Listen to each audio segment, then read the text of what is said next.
सो अब हमारी चैप्टर का जो है वो है चैप्टर नंबर 9। चैप्टर का जो नाम है वो है, चैप्टर का नाम क्या बेटा 9 का? Sir India sir natural India vegetation natural and wild life. Wild life. बिल्कुल, है ना, इंडिया। अच्छा, मुझे बताओगे कि ये इसका मतलब क्या होता है नेचुरल वेजिटेशन? सर जो मतलब नेचुरली उगते हैं कुछ भी। नेचुरली उगते हैं, बिल्कुल सही बात है, जो नेचुरली ग्रो करते हैं उसको हम लेकिन नेचुरली क्या होता है? एवरीथिंग इज ग्रो नेचुरली ना, कुछ मैनमेड भी होता है क्या? Yes sir. क्या होता है जैसे? सर कौन सा चैप्टर है फिर बताना एक बार। हम लोग 9 चैप्टर कर रहे हैं दीप, ठीक है? हिस्ट्री का। नहीं, ज्योग्राफी का लास्ट से शुरू कर रहे हैं हम लोग, ठीक। हाँ, तो जब आपसे कहा कि देखो हर कंट्री के अंदर उसका अपना एक क्या होता है, अपना एक नेचुरल वेजिटेशन होता है जो वहां पर मिलते हैं, ठीक। सर हम तो हिस्ट्री का चैप्टर 12 कर रहे थे ना। बेटा हो तो गया था, वो हो गया था। यस सर हो गया था। हाँ, अब देखो सबसे पहली चीज कि 2 वर्ड आते हैं, एक वर्ड आता है फ्लोरा तो चैप्टर 9 यस किसका कर रहे हैं? और दूसरा होता है फना फॉन। फुना, ठीक। अब आपसे कहा कि फ्लोरा किसको कहते हैं? रेफर्स सर टू, बोलो। सर जैसे प्लांट्स जो नेचुरली होते हैं उसे फ्लोरा कहते हैं। बिल्कुल सही बात कहा कि जो प्लांट नेचुरली ग्रो होते हैं उसको हम क्या कहते हैं? सर पेज नंबर कौन सा है सर, कौन से पेज नंबर पढ़ा रहे हो आप? 259, ठीक है। आपसे क्या कहा? सर जो आप लिख रहे हो वो भी लिखना है? आप लिखना चाहे तो लिख सकते हैं, ठीक है। Refers to the okay sir. Plant that exist in a region, ठीक। कि मतलब फ्लोरा हम उनको कहते हैं कि जो, ठीक। क्या बराबर देख। उसके बाद आपसे कहा कि फ्लोरा उन प्लांट्स को कहते हैं जो एक पर्टिकुलर रीजन में मिलते हैं, ठीक है। उसके बाद दूसरा वर्ड आता है फुना, इससे मतलब होता है रेफर्स टू, हाँ बेटा, रेफर्स टू द, कौन सा चैप्टर है? देखो दिख गया होगा, to the wildlife that exist in a region. अब देखो सारे जो जानवर होते हैं वो हर जगह तो मिलते नहीं है, मिलते नहीं मिलते। अब इसी प्रकार आप देखोगे जितनी भी हमारे पास में प्लांट्स या नेचुरल वेजिटेशंस हैं वो सब जगह नहीं मिलती हैं, बल्कि वो अलग अलग जगहों पर मिलती हैं। अब उसके बाद मैंने आपसे एक क्वेश्चन पूछा था कि व्हाट सर इज फ्यूना मतलब क्या है? फ्यूना, मीन्स होता है कि वो वाइल्ड लाइफ जो किसी एक पर्टिकुलर रीजन में मिलते हैं। जैसे हमारे यहाँ जिराफ मिलते हैं क्या? No sir. No sir. क्या हमारे यहाँ पोलर बियर मिलते हैं? No sir. सर। तो जैसे आपसे कहा, तो ये जो चीज है जिस रीजन में मिलेंगी वहां की ये फौना कहलाएंगी। अब बहुत से प्लांट है जो इंडिया में मिलेंगे, और बाकी सर, आपको हाँ बोलो। और सर फ्लोरा मीन्स जो हर फ्लोरा जगह मीन्स, मिलती है? नहीं, फ्लोरा मीन्स प्लांट होता है कि वो प्लांट, गुड मॉर्निंग बेटा, वो प्लांट्स जो किसी एक पर्टिकुलर रीजन में मिलते हैं। यदि फ्लोरा फौना की बात करें कि वो नेचुरल थिंग्स, जो वो नेचुरल वेजिटेशन और वाइल्ड लाइफ जो पर्टिकुलर रीजन के अंदर हमें देखने को मिलते हैं, ठीक है। भाई एक और बार बता दो। कि आपसे कहा फ्लोरा वो प्लांट होते हैं जो एक पर्टिकुलर एरिया के अंदर मिलते हैं। अब जैसे हमारे यहाँ पर देवदार मिलते हैं, पेड़ है एक तरह का। हमारे यहाँ पर एशियाटिक लॉयन मिलते हैं, ठीक। हमारे यहाँ पे वो क्या कहते हैं, राइनोज मिलते हैं, मिलते हैं ना। Yes sir. राइनोज और तो कहीं नहीं मिलेगा। Yes, फिर आप sir. और किसी पार्ट में जाओगे तो राइनोज मिलेगा आपको? नहीं मिलेगा। तो वो क्या हो गया, वो इंडिया की फ्लोरा हो गई, इंडिया की सॉरी फोना हो गई। अब इसी प्रकार से बहुत सारे प्लांट है, जैसे मैंगो है। मैंगो जहां तक सप्लाई होता है वो इसी रीजन से सप्लाई होता है, फिर चाहे वो इंडिया हो, पाकिस्तान हो, ये एक रीजन आ गया ना। इसमें जो मिलेंगे वो यहाँ के फोना, यहाँ के फ्लोरास का, जो एनिमल्स यहाँ मिलेंगे वो यहाँ के क्या कहलाएंगे, यहाँ के फोनास कहलाएंगे। अब नेचुरल वेजिटेशन क्या होता है? Those plant those plants which grow Sir, which grow naturally. which It's called grow natural vegetation. Sir थोड़ा Natural- ऊपर दिखा। yellow naturally without the Human interference. without the interference of human being, कि जहां हमारा हमने जिसको टच नहीं किया या हमने अभी तक नहीं उसको बनाया है, तो वो सारे किस में आते हैं। अब नेचुरल वेजिटेशन के आते हैं। इसमें क्या है, जैसे आपका ग्रास लैंड्स आ जाते हैं, है ना। उसके बाद आपके फॉरेस्ट हैं, ये किस में आते हैं? They are the part of natural vegetation. इतनी बात क्लियर? और एनीबडी हैज डाउट? जब हम इन सभी वेजिटेशंस को क्लासिफाइड करते हैं, ठीक है, classification of natural vegetation,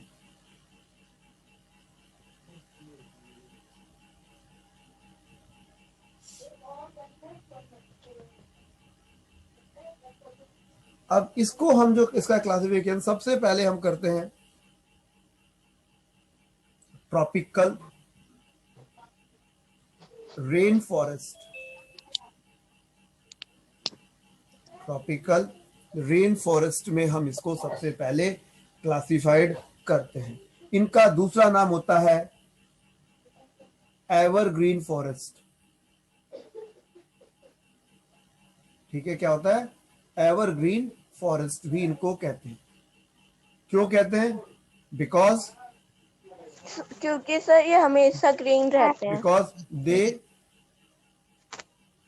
do not shed their leaves in particular season. मतलब ये अपनी पत्तियां जो होती हैं वो किसी एक सीजन के अंदर पूरी तरह से नहीं गिराती हैं, ठीक है। और यहां पर जो ये जब इंडिया की बात करते हैं, when we talking about India, ठीक, where the place where they found, सबसे पहला आता है हमारा वेस्टर्न घाट्स। क्या आता है? वेस्टर्न घाट, ठीक। वेस्टर्न घाट्स के ऊपर ये मिलेंगे। उसके बाद में हमारा जो अंडमान निकोबार है, ठीक, अंडमान निकोबार आइलैंड्स हैं, ठीक है। उसके बाद जो आपके नॉर्थ ईस्ट एरियाज है, ठीक है, वहां हमें ये सब मिलते हैं। अब यदि हम इसको मैप पर देखना चाहते हैं तब हम इसको, ये हमें कहाँ मिलेंगे? अच्छा, आप लोगों के पास में मैप है? Yes, sir. Yes, तो मैं आपको अभी इसको मैप पे बताता हूँ कि मैप में यदि आपको जब भी कभी आगे भी आपकी हेल्प होगी कि मैप में हम इसको कहाँ पर दिखा सकते हैं, यदि हमें दिखाना हो। मैं एक मैप खोल लूँ, फिर मैं आपको भी दिखाता हूँ कि मैप में, अब मैप में आप कैसे पता लगाओगे कि कहाँ पर हमारे जो है ये फॉरेस्ट हमें मिलते हैं। अच्छा, अब देखो आपको इंडिया का मैप दिख रहा है, यस सर। ये वाला जो पार्ट है, yes, sir. तो ये देखो जहां मैं पेंसिल से जो मार्क कर रहा हूँ, दिख रहा है आपको? Yes, sir. Yes sir. ये वाला जो पार्ट है, इस पार्ट को हम कहते हैं वेस्टर्न, हाँ, सारे वेस्टर्न घाट्स, ठीक है। और यहाँ पर जो फॉरेस्ट जनरली मिलते हैं उनको हम क्या कहते हैं? उनको हम कहते हैं ट्रॉपिकल रेन फॉरेस्ट,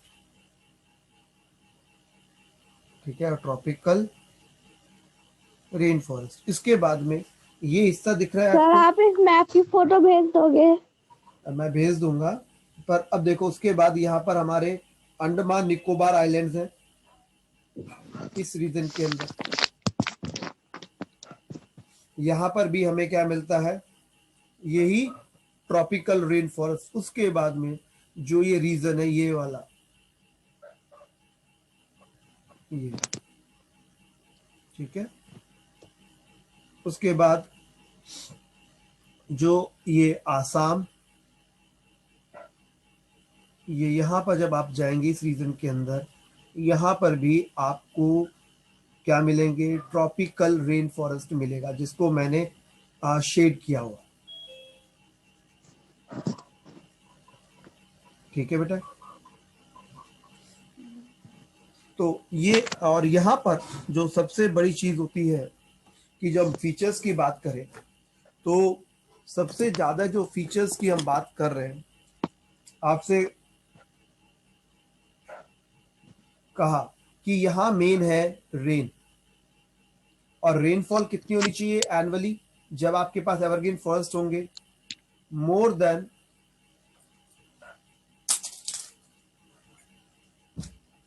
खाना चाहिए, मोर देन 200 सेंटीमीटर। हमें कितनी रेनफॉल चाहिए होती है? 200 सेंटीमीटर। हाँ, उससे ज्यादा रेनफॉल हो तो वहां पर हम क्या कह सकते हैं कि वहां पर हमें ये रेन फॉरेस्ट मिलेंगे। ओके सर हाँ बोलो बेटा। आपने हिस्ट्री का चैप्टर 12 की एक्सरसाइज करवा दी? जी, चल, इसके बाद में दूसरी चीज क्या होती है कि यहां पर सनलाइट भी ऑल द ईयर्स आती है, या थ्रू आउट द ईयर हम कहते हैं। तो ये वाला टॉपिक क्लियर? Yes sir. अब हम आते हैं, सर हाँ बोलो बेटा। सर आपने 12 चैप्टर का ट्रू फॉल्स का क्वेश्चन से तो कराए नहीं। बेटा कराए तो थे, एक्सरसाइज तो मैंने सारी कराई थी, पहले एक्सरसाइज कराई थी, बाद में क्वेश्चन आंसर कराए थे। सर एक बार ग्रुप पे भेज दोगे? चलो भेज Yes, दूंगा, sir. भेज दूंगा, भेज दूंगा, ठीक है। इसके बाद देखो, इसके बाद चलो जो आज हम चैप्टर कर रहे हैं, जब हम मंडे को क्लास करेंगे तो मंडे को हम हिस्ट्री का 12 चैप्टर ही ले लेंगे। Okay okay sir. ठीक है। अब हम आते हैं अपने, हाँ जी, अब हम आते हैं अपना दूसरे टाइप के फॉरेस्ट, जिसको हम ट्रॉपिकल डेसिडिशियस। सर सन कितना होना चाहिए? बेटा सन तो पूरे साल, सन थोड़ी ना आप कहोगे कि वहां पे 10 ग्राम आना चाहिए या 100 ग्राम आना चाहिए। वो तो थ्रू आउट द ईयर आता है कि ज्यादातर टाइम सनरेज आनी चाहिए। तो क्योंकि आपको पता है जितने भी प्लांट जो है they get rain from forest, sorry they get energy from a सन।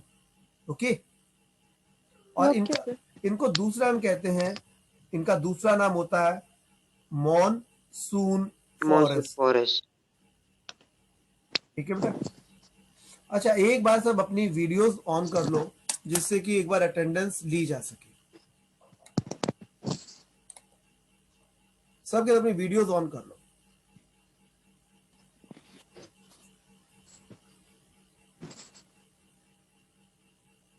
अब बेटा सबकी नहीं वीडियोस ऑन हुई है।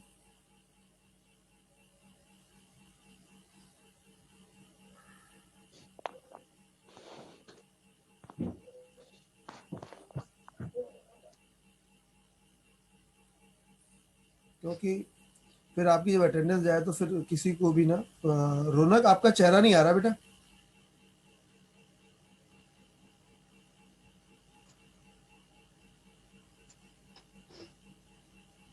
डॉली और सुम इशिका आप भी ऑन कर लो बेटा।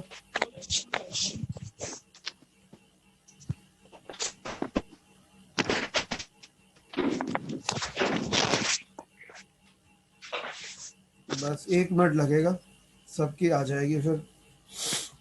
क्योंकि बेटा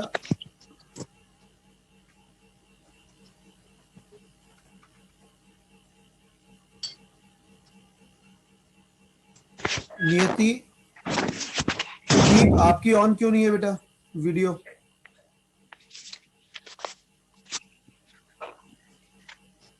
विक्रांत एंड साक्षी, विक्रांत एंड साक्षी आपकी भी ऑन नहीं है बेटा। आशुतोष आपकी भी ऑन नहीं है। सब अपनी वीडियोस ऑन करो।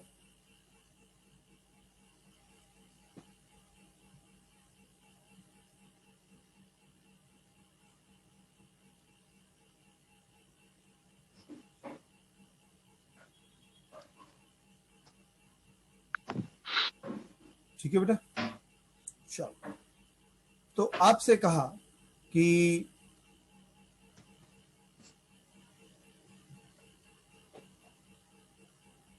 यस, तो आपको कहा अब हम पढ़ेंगे मॉनसून फॉरेस्ट के बारे में, राइट?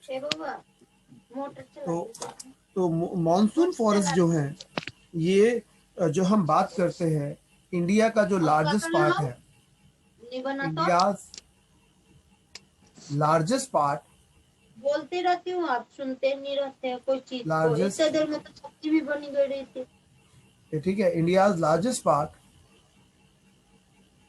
कवर विद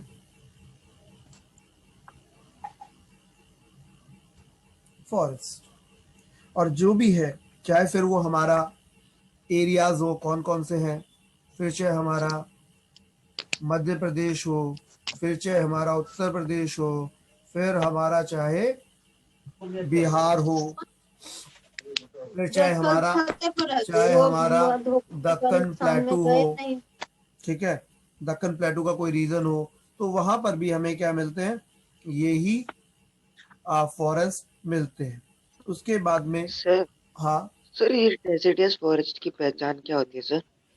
किसकी? सर जैसे सर अभी डेसिडियस बता रहा हूँ, फॉरेस्ट अभी है। बता रहा हूँ। फुट हिल्स ऑफ दिल्ली में हिमालय भी होती है। है बेटा। दिल्ली में भी होती है। हाँ बेटा, ठीक है, ऑफ हिमालयाज जो हैं वहां पर भी है।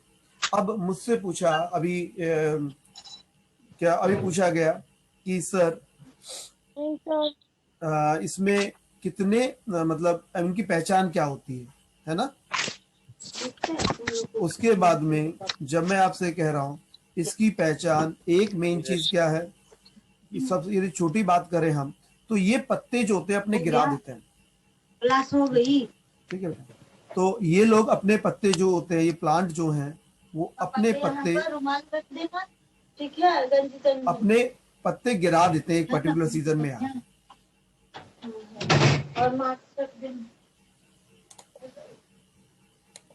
सर ठीक, अभी मैंने साउंड बंद की है, जिसको बोलना वही अपनी साउंड को ऑन करेगा, क्योंकि सर अगर हमें देख हाँ, के पहचानने की कोशिश करें तो सर हम कैसे पहचानेंगे? अब जैसे आपसे कहा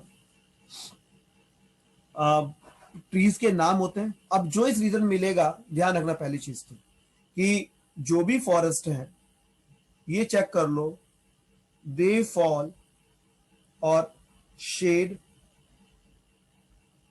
their leaves in particular season। आपने देखा होगा जब बसंत आता है, बसंत के बाद सारे पत्ते जो हैं, यदि आप अपने आसपास देखते हैं तो वो बिल्कुल अपने पूरे पत्ते गिरा देते हैं, ऐसा लगता है कि पेड़ सूख गया है ना। और जैसे ही बारिश होती है तो उसी के साथ वैसे ही वो क्या करते हैं, अपनी शेड्स को या अपने पत्ते फिर उनके दोबारा लौटकर आते हैं। सर एक चीज पूछ